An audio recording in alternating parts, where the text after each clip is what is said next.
Jóvenes, el Señor les bendiga. Es un privilegio que el Señor nos ha dado saludarles a través de este medio. Estamos contentos al ser de bendición para sus vidas y anunciarle a los jóvenes de FERFA que este jueves 22 de octubre es nuestra primer megacélula. Está invitado a nuestra primer megacélula. La dirección se las haremos llegar a través de la página oficial de Facebook. Me gustaría hablarles y meditar en este tema, y me gustaría saber sus opiniones acerca de la salvación que nos da Dios. Y me gustaría que meditáramos en la Biblia, en Romanos capítulo 11, versículo 29. Porque irrevocables son los dones y el llamamiento de Dios. O sea que el llamamiento que el Señor nos ha hecho es un llamamiento firme. ¿Te has preguntado alguna vez si puedes perder tu salvación? ¿O si puedes ser no salvo? Para nosotros los creyentes es extremadamente importante tener claros varios asuntos fundamentales. Uno de ellos es tener la seguridad de que somos salvos una vez que creemos en Cristo. Otro asunto fundamental que debemos tener claro es la seguridad de nuestra salvación. Pregunta: ¿cuán segura es nuestra salvación? ¿Qué lo salvaguarda? ¿Su seguridad depende de nosotros? ¿Podemos perder nuestra salvación? Entremos en 5 puntos que abordan la seguridad de nuestra salvación. Dios inició nuestra salvación y su llamado es irreversible. Ninguno de nosotros inició nuestra salvación. Efesios capítulo 1, versículo 4 al 5. Nos muestra que Dios inició nuestra salvación incluso antes de que naciéramos, así como nos escogió en Él antes de la fundación del mundo para ser santos y sin mancha delante de Él en amor, predestinándonos a la filiación por medio de Jesucristo para sí mismo, según el beneplácito de su voluntad. Nuestra salvación no comenzó con nosotros, empezó con Dios. Nos eligió antes de la fundación del mundo. Y Romanos capítulo 11, versículo 29 nos da esta palabra tranquilizadora. Porque los dones de la gracia y el llamamiento de Dios son irrevocables. Irrevocable. Esto significa que nuestra salvación, iniciada por Dios, es irreversible, permanente, final e inalterable. El amor y la gracia de Dios son eternos. Podemos negar nuestro amor a los demás si ellos no nos aman a cambio. O podemos querer en otros cumplan con ciertas condiciones para ganar nuestro amor. Pero Dios no es así. Él nos amó cuando éramos sus enemigos, incluso muertos en nuestras ofensas y pecados. Primera de Juan, capítulo 4, versículo 10 nos dice: en esto está el amor, no que hayamos amado a Dios, sino que Él nos amó y envió a su Hijo como propiciación por nuestros pecados. Dios nos amó tanto que envió a su Hijo a morir por nuestros pecados. Su amor por nosotros es tan grande y también es eterno. En Jeremías capítulo 31, versículo 3, Dios dice: en verdad te he amado con amor eterno. La gracia de Dios para con nosotros también es eterna. Segunda de Timoteo capítulo 1, versículo 9 dice: el cual, o sea Dios, nos salvó y nos llamó con llamamiento santo, no según nuestras obras, sino según su propio propósito y gracia, que nos fue dado en Cristo Jesús antes de los tiempos de los siglos. Dios nos dio su gracia antes de los tiempos de las edades, es decir, en la eternidad pasada.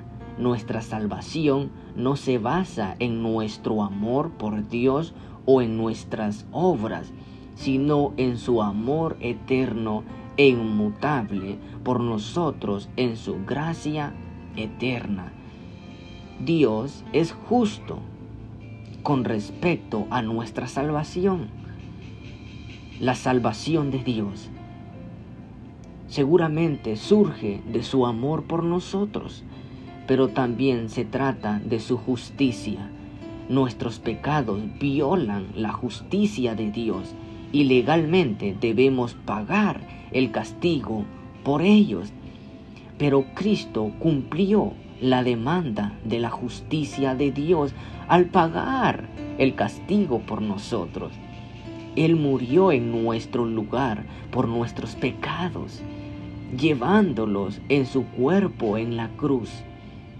Debido a que Cristo murió por nuestros pecados, Dios debe reconocer con justicia que nuestra deuda ha sido pagada. Ya no puede exigir que lo paguemos nosotros. Como ilustración, digamos que violamos una ley de tránsito y un oficial de policía nos da una multa.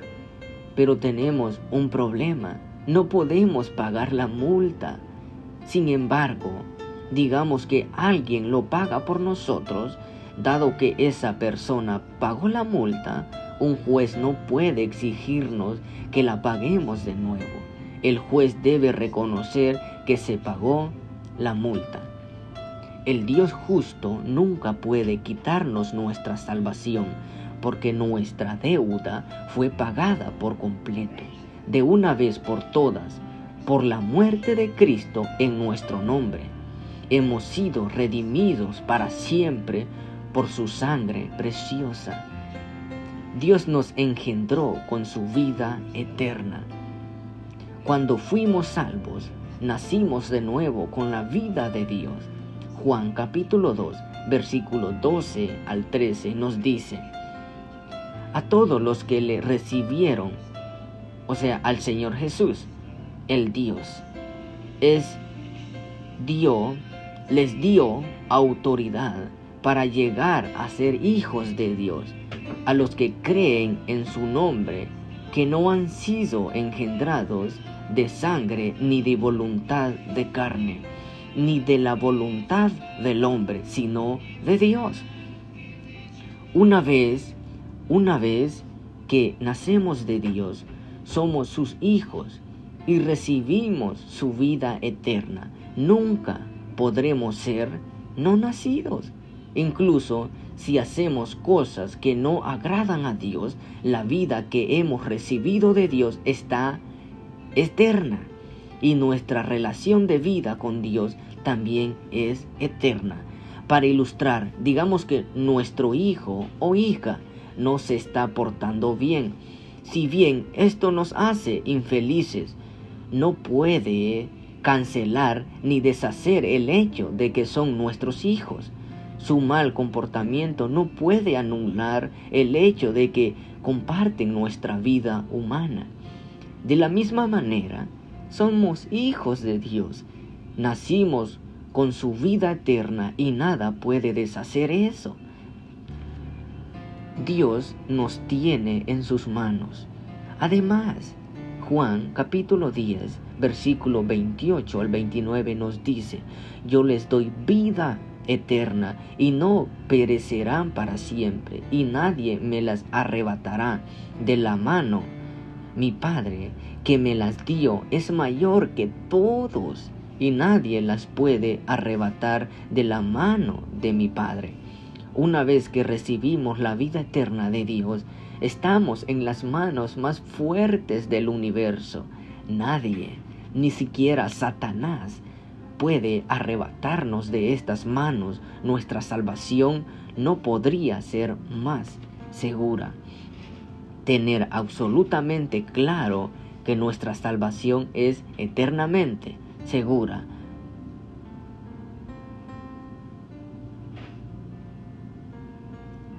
Los versículos en los puntos anteriores nos prueban que nuestra salvación es eternamente segura, jóvenes amados, salvaguardada por Dios mismo. Debemos tener esto absolutamente claro, leer y comprender los versículos relacionados con cada punto nos asegura que nunca perderemos nuestra salvación. Pero, una pregunta, ¿y si pecamos? Nunca debemos pensar que debido a que nuestra salvación es eternamente segura, tenemos licencia para pecar. Aunque nunca podemos perder nuestra salvación, no podemos descuidar el pecado. Cuando pecamos, sufrimos las consecuencias. No perdemos nuestra salvación, pero perdemos nuestro gozo, porque el pecado interrumpe nuestra comunión con el Señor. Entonces, pregunta, ¿qué debemos hacer cuando pecamos? Cuando nuestra conciencia nos molesta por algún pecado que hemos cometido, debemos confesárselo a Él para que podamos ser perdonados y limpiados de ese pecado. No debemos permitir que los pecados no confesados permanezcan en nuestra conciencia. Debemos llevar cuentas breves con el Señor. Debemos desarrollar un hábito de confesar nuestros pecados diariamente para mantener nuestra comunión con el Señor y nuestro disfrute en Él. Alabe a Dios, porque nuestra salvación no se basa en nosotros, sino en Dios mismo, en su llamado, amor, gracia, justicia, vida y fuerza. Podemos descansar sabiendo que nunca podremos perder nuestra salvación.